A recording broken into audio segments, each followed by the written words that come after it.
अस्सलाम वालेकुम viewers and welcome back to Momo Justice Signing. आज की वीडियो में बहुत ही अहम टॉपिक डिस्कस करने जा रहे हैं कि जी क्या ये कंप्यूटराइज्ड मशीनें फजूल हैं, और दूसरा हम लोग यहाँ पर आज ओवरलॉक करेंगे।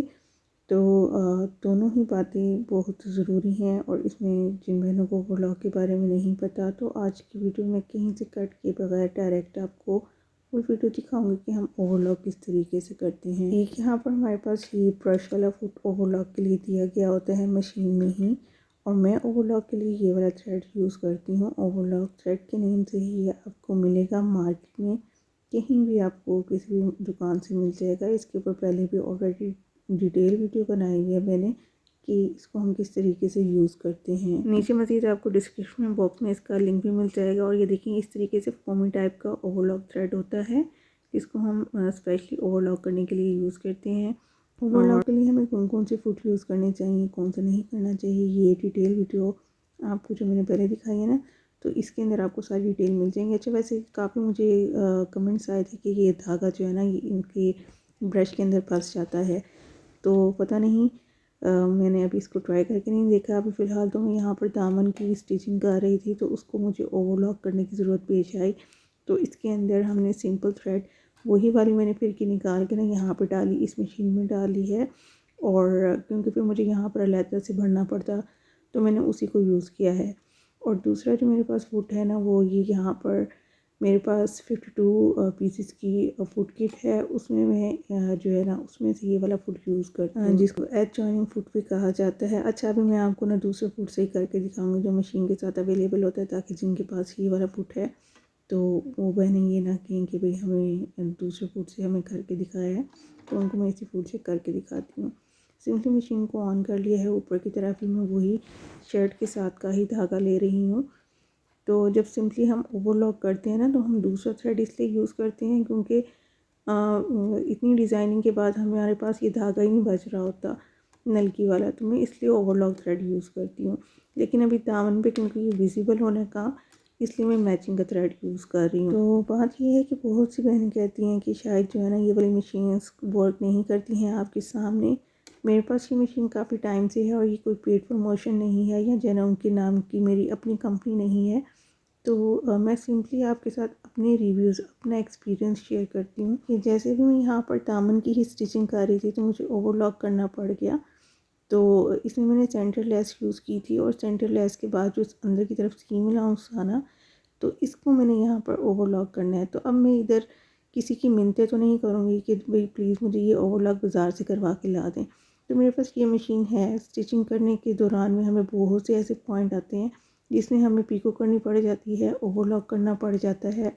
तो सिंपली हम इस मशीन को यूज़ करते हुए, चाहे वो जेनोम की हो, सिंगर की हो, कोई भी कंप्यूटराइज मशीन हो, तो आप उसके साथ घर में ही ये काम कर सकते हैं। मार्केट इतनी नज़दीक नहीं होती है कि आप एक एक सिलाई लगवाने के लिए या ज़रा सा ओवरलॉक करने के लिए आप पूरी चीज़ को मार्केट लेके जाओगे।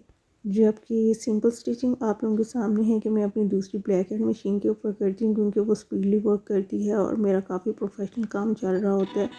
तो मैं आपको एक ही टाइम में पता नहीं कितने 3-4 प्रोजेक्ट्स मेरे इकट्ठे चल रहे होते हैं, तो मैं इसीलिए इन दोनों मशीनों को एट अ टाइम यूज़ कर रही होती हूँ। तो साथ साथ आपको ओवरलॉक के बारे में बताती जाऊँ कि यहाँ पर अब मैंने इसको ऊपर वाली साइड से रखा है, और जो हमारे पास ओवरलॉक की जो अंदर की तरफ सीम अलाउंस आ रहा था, सिलाई के अंदर कपड़ा आ रहा था ना, उसके ऊपर हम इसको रख के, और स्टिच नंबर 5 मैंने यहाँ पर आपके सामने सेलेक्ट किया, और उसके बाद मैंने इसको ऑन कर दिया है। अभी आपके सामने ही विद इन 5 to 6 मिनट्स आपको बताने में, एक्सप्लेन करने में, ये यानी कि टाइम ज़्यादा जा रहा था। और इधर मैंने स्पीड मशीन की इतनी हाई नहीं की हुई। पहले आपको पता है, मैंने हर बार बताया है कि पहले जिस टाइम आप स्टार्ट करते हैं तो इसको आप जो है ना बिल्कुल लो स्पीड पे रख कर स्टार्ट किया करें। जब आपका वर्क स्टार्ट हो जाए उसके बाद आप इसको मीडियम पे ले आया करें। तो अभी भी मैं यहाँ पर इसकी मीडियम स्पीड पे वर्क कर रही हूँ, फुल हाई स्पीड पे मैं वर्क नहीं कर रही। और सिर्फ आप लोगों को दिखाने के लिए और बताने के लिए मैंने इसको कहीं से कट नहीं किया, और वॉइस ओवर भी किया है, लेकिन इसके जो ओरिजिनल वॉल्यूम था वो मैंने बिल्कुल कट नहीं किया है। वीडियो को कहीं से कट नहीं किया है। आप देख सकते हैं, कंप्लीट वीडियो को वॉच कीजिएगा, आपको अंदाज़ा हो जाएगा कि मैंने इसका ये सारा जो है ना आपको एक एक चीज़ बिल्कुल वैसे ही है जैसे हम लाइव कर रहे होते हैं। तो बताने का मकसद ये है कि जब ये इस तरह की मशीन्स हमें घर में मिल जाती हैं तो आप अपनी स्टिचिंग को इन्हेंस कर सकते हैं। डिज़ाइनिंग मैंने आपको कितनी अभी तक बता चुकी हूँ, दिखा चुकी हूँ। अगर आपकी छोटी बच्चियाँ हैं, बच्चे हैं, तो आप उनके कुर्ते वगैरह, उनकी शर्ट, फ्रॉक्स किस तरीके से डिज़ाइन कर सकते हैं। तो मेरे लिए ये मशीन बहुत ही हेल्पफुल है मेरी कंप्लीट स्टिचिंग में, और स्टिचिंग को बिल्कुल प्रोफेशनल बनाने में ये मशीन मेरे लिए बहुत हेल्पफुल है। जिन के पास ये मशीन नहीं है उन्होंने इस तरह की जहाँ पर आप जॉइंट टेस्ट लगाते हैं वहाँ पर आपने किस तरीके से कवर करना है वो भी मैं अभी आपको आगे बताऊँगी। और फिर मैं आपको ये भी डिफरेंस बताऊँगी कि इसको ओवरलॉक करने में और इस तरीके से दूसरे तरीके से कवर करने में कितना डिफरेंस आ जाता है। तो यहाँ पर हमारे पास एक साइड की सिलाई लग चुकी है, अब दूसरी साइड की सिलाई भी हम लगाएंगे। अभी आपके सामने ही लगाती हूँ वो भी। तो बेसिक बात यह है कि आपने अपनी मशीन को समझना है कि आपकी मशीन आपसे क्या चाह रही है, क्या मांग रही है।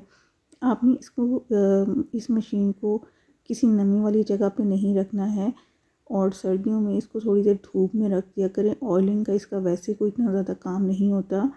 अब देखिए यहाँ पर जैसे अब ये ओवरलॉक हो चुका है तो इसके ऊपर अब आप चाहो तो टॉप स्टिच दे लोगे तो आपका ये सारे का सारा वर्क सिक्योर हो जाएगा। ना तो धागे निकलेंगे क्योंकि ये विंटर वाला स्टफ़ है, मोटा कपड़ा है, तो इसके धागे निकलते हैं। तो थोड़ा सा 5 मिनट का एक्स्ट्रा टाइम देकर और इसको ओवरलॉक कर लेने से मेरा काफ़ी टाइम भी और मेरा फैब्रिक भी सेव हो गया है। अब इसकी दूसरी साइड भी सेम इसी तरीके से मैं कर लूँगी, और जैसे इसके फ्रंट का हमने बॉर्डर अटैच किया हुआ है सेम इसी तरीके से बैक का बॉर्डर भी अटैच किया था, क्योंकि इसमें कपड़े में कान थी और इसकी वो कान जो है और जो तिरछापन है उसको कवर करने के लिए मुझे पहले इसकी कटिंग करनी पड़ी, फिर बॉर्डर अटैच करना पड़ा, फिर बॉर्डर को नीटली अटैच करने के लिए मैंने इसके साथ जॉइंट लेस लगाई। और अब इसी के जो अंदर की तरफ फैब्रिक था ना उसको मैं ओवरलॉक के साथ कवर कर रही हूँ।